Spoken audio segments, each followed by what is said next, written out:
ஏன் தமன்னா, இவனே இத்தினோடு தான் இருக்கான். இவன் போய் சித்தார்த்த கதையை முடிக்க போறானா? இதெல்லாம் நம்புற மாதிரியா இருக்கு.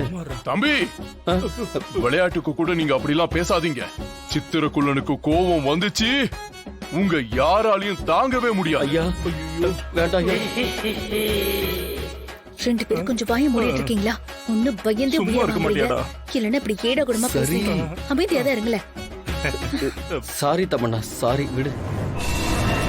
போ, நான் சொன்ன வேலையை செஞ்சு முடி. போ. உத்தரவு குருஜி.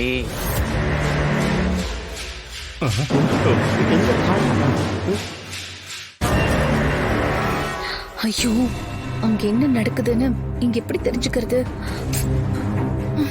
தமனா, உனக்கு அந்த கவலை வேண்டவே வேண்டாம். அங்க நடக்கிறது எல்லாம் நீங்க எல்லாரும் இங்க இருந்தே பார்க்கலாம்.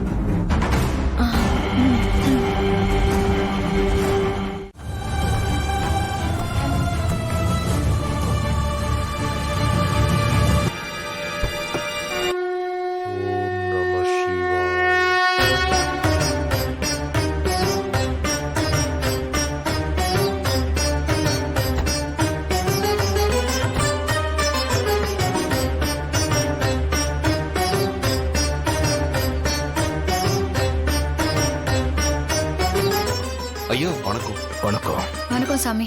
சாமி, எப்படியாவது எங்க தாத்தா பாட்டியை காப்பாத்துங்க. ஒரு நிமிஷம் இருங்க. தம்பி சாமி, அவரை போய் கூட்டிட்டு வாங்க. சரிங்க சாமி.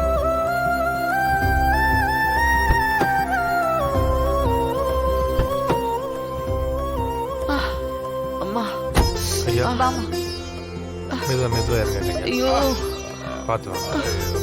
முடியலம்மா, ரொம்ப வலிக்குது. சரியாயிடுமா? பாட்டி வாங்க. என்னடா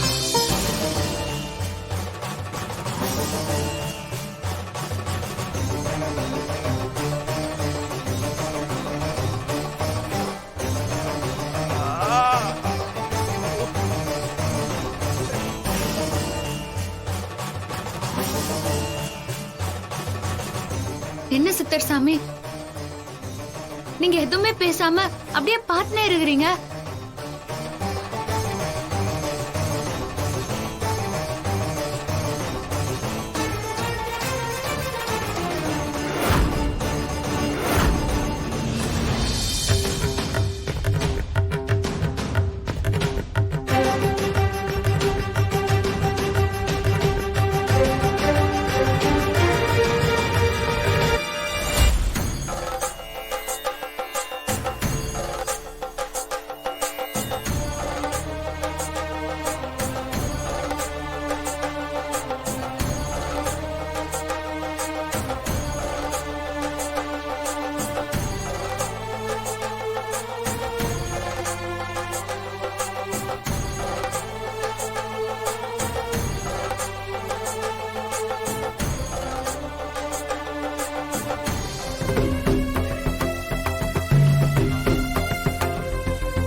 தம்பி, இவங்க எல்லாரையும் உள்ள கூட்டிட்டு போய் உட்கார வைங்க. சரிங்க சாமி.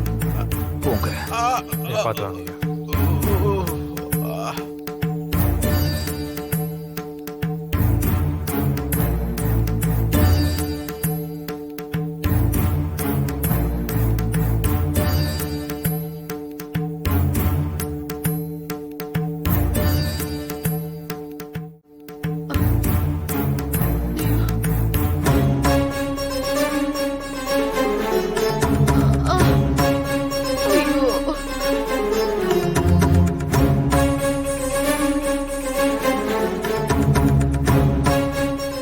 சாதாரண பாம்பு 100 வருஷம் 200 வருஷம் எல்லாம் தவ செஞ்சு அதோட பலனாதான் இச்சாதாரி நாகமா மாறும்.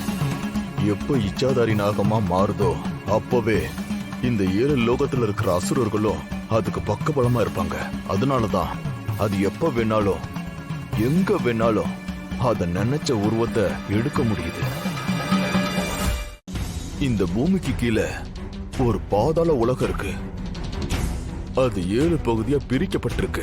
அதனால லோகத்துல அசுரன் நமுச்சியாலும் சுதள லோகத்துல அசுர மகாஜாமனாலும் விழாத லோகத்துல அசுர பிரகலாதனாலும் கஸ்பத்து லோகத்துல அசுர கால நேமியாலும் மகாதல லோகத்துல அசுர விரோசனாலும் ஸ்ரீதல லோகத்துல அசுர கேசரியாலும் கடைசியா அதுக்கும் கீழே இருக்கிற இந்த 6 லோகத்துக்கும் தலைமை லோகமா இருக்கிற பாதாள லோகத்தை அசுர பலியாலும் இப்ப வரைக்கும் ஏங்கிக்கிட்டு இருக்கு. நீங்க பிடாரனை வர வச்சு ராஜமகுடிய ஊதி அந்த இச்சாதாரிய அடக்கிட்டீங்கன்னு நினைச்சிட்டு இருக்கீங்க.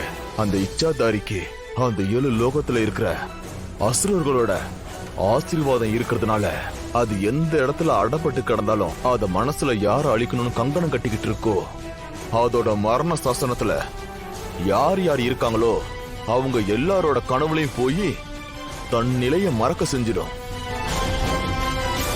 இப்ப இந்த 3 பேரும் தன் நிலையில இல்ல.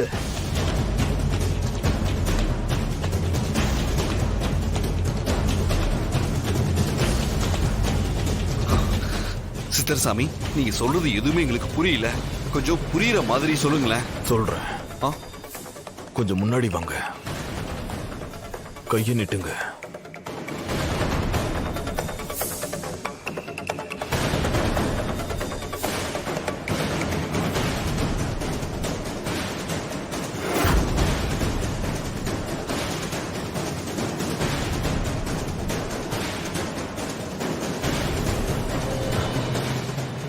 உன்னுடைய வயிற்றுக்குள்ள சிகண்டியா பிறக்க போற கரு இருக்கிறதுனால